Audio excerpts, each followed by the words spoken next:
How to fix this app is not available in your country or region on iPhone.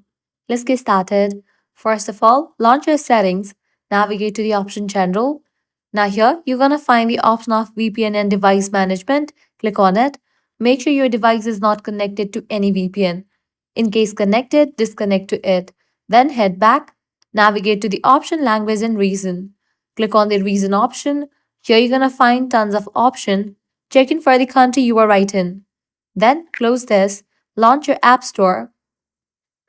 Now click on the profile icon given at the top right corner. Click on your Apple ID. Now click on the option Country or Region. Click on the option Change Country or Region. With that, you're gonna find the list of the region. Set it to the one that you are currently in. Now agree with the terms and condition of Apple.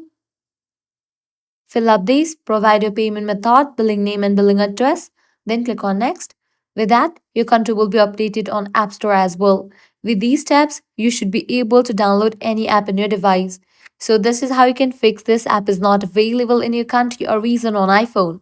If this guide was helpful, do not forget to like, share and subscribe to our channel. Thanks for watching.